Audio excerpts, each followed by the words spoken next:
No, but the key is that it's something that, because that you can only flip, you'll get bored. It's got to be something you can manipulate, you can bend it. You have to, because it's like your brain has like a second path of something going. At least that's my theory. You're just opening it and closing it with a paperclip.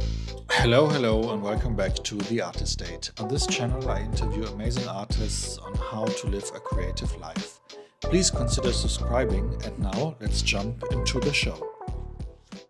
My name's Gene Glover. I'm an American photographer living in Berlin for the last almost 25 years. I work primarily for editorial clients, also some commercial clients, and basically it revolves around portraiture, primarily photographing individuals to accompany articles, to promote cultural projects, to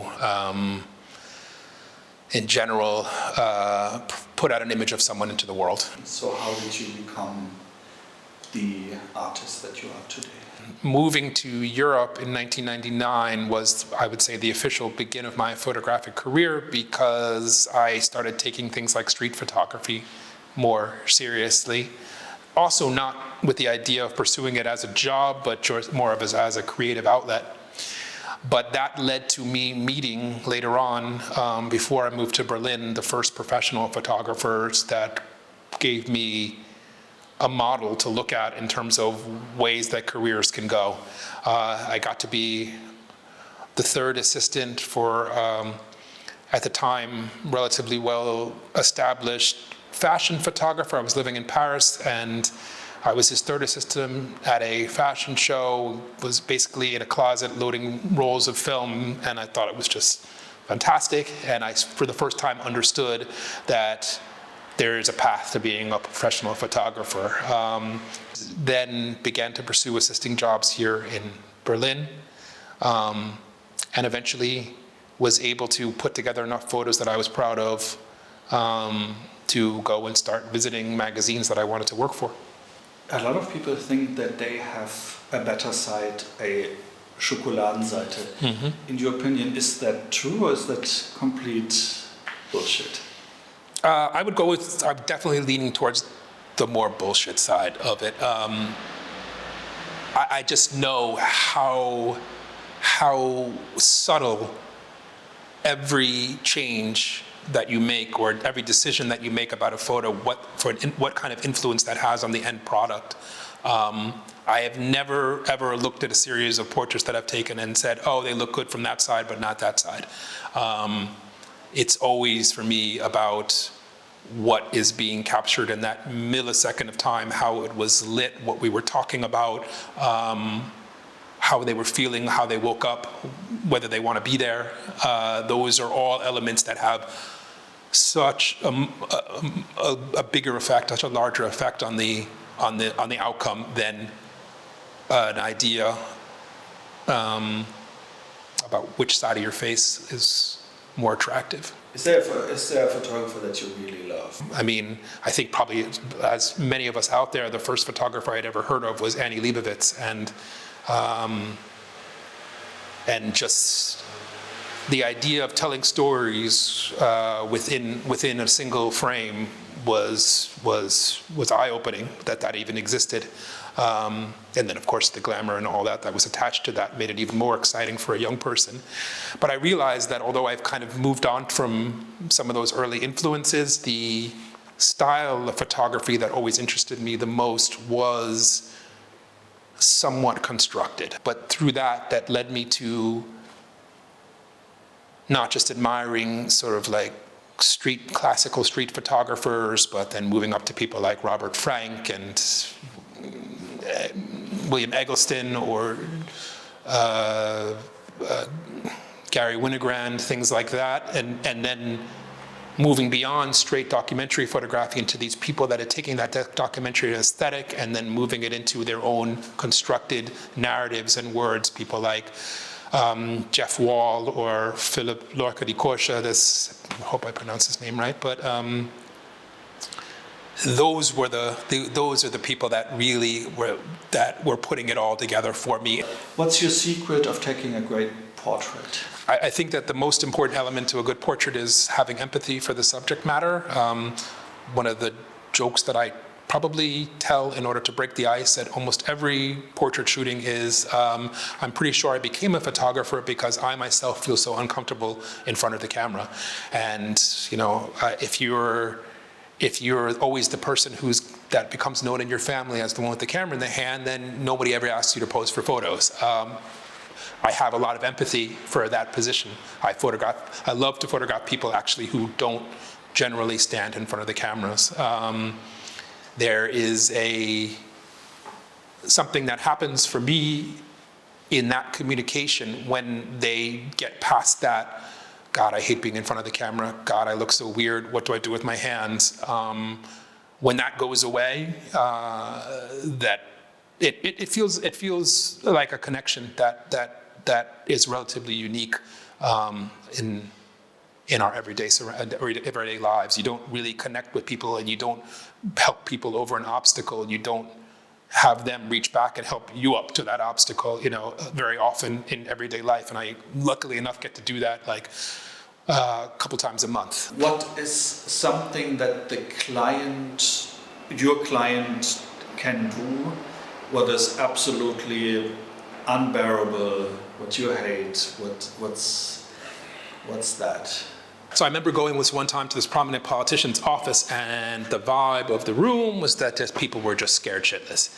And I couldn't understand it because I had a vision of this person in terms of their public personality, and I didn't really understand why they would be so different, or why everyone would just be feeling so uncomfortable in this office unless something had happened or whatever. The person came out and just was, charming, and we got into a good conversation. I didn't see any immediate red flags, and at one point while we were talking, we were about to get past the small stock stage and walk over to where we were going to shoot.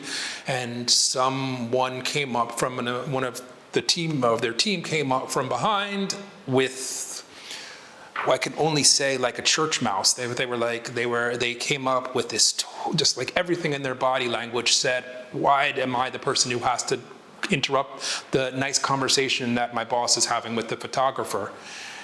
And she tapped him or did whatever, or got his attention, and he turned around and he spoke to her in a way that I think I probably revealed it in my face, how surprising I was that someone could be so casually dismissive and rude and borderline cruel in a professional situation or in any situation, and then to have them turn around like a millisecond later and go to me, so what were we talking about? What's next?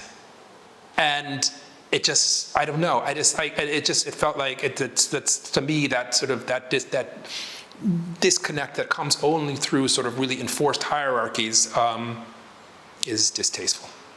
You strike me as a person who's a little bit more on the introverted side. Is that true? That is 100% true. Can you elaborate a little bit what the pros and cons of being introverted in your job might be? Well, I think us introverts are often observers.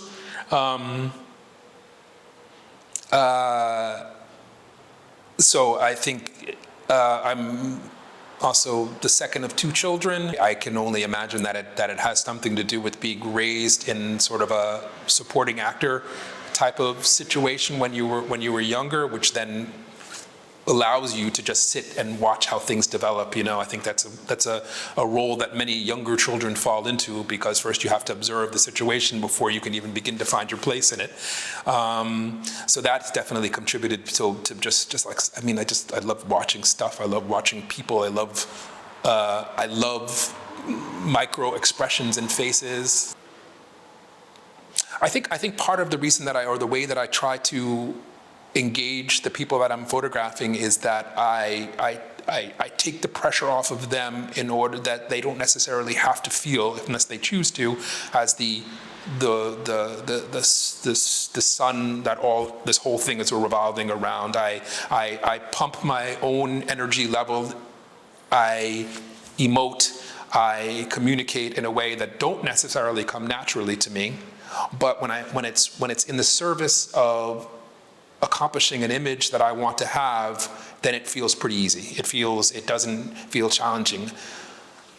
Networking, going into a situation where there's no specific task, where you're not going to walk away with something that you're proud of or hopefully proud of, is almost debilitatingly difficult for me. How do you come from a thought to the picture? Is that more intuitive, or how do you approach? I initially thought, okay, I'll research the subject. I'll try to control as much of the elements of what are going to end up being the photo as possible beforehand.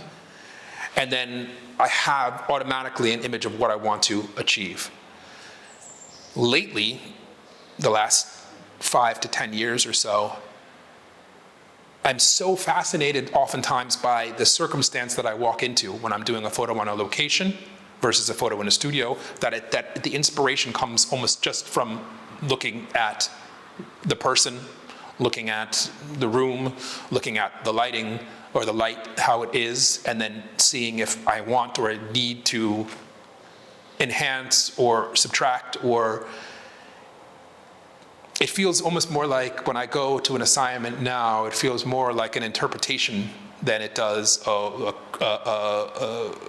like a singular auteur's creation. I know I can get a photo in even 5 minutes, if that's all. I can get a photo from someone who doesn't want to be photographed. I know I can get a photo from in the rain, in bad light, in a basement. I know I can get a photograph.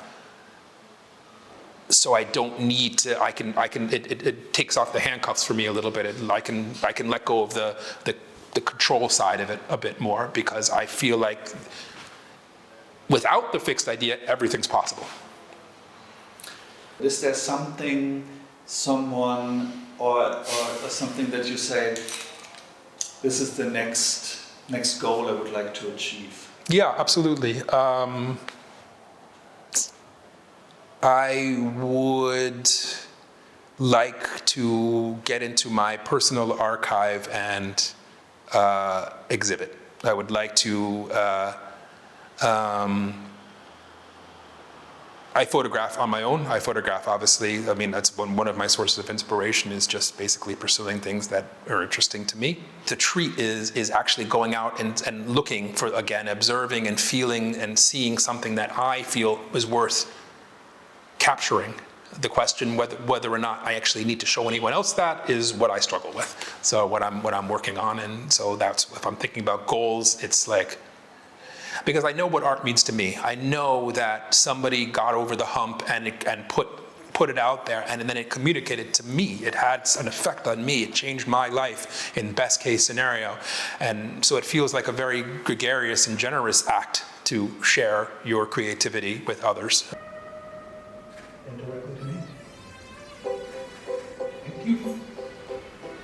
Vielen Dank. Really, really good to see you.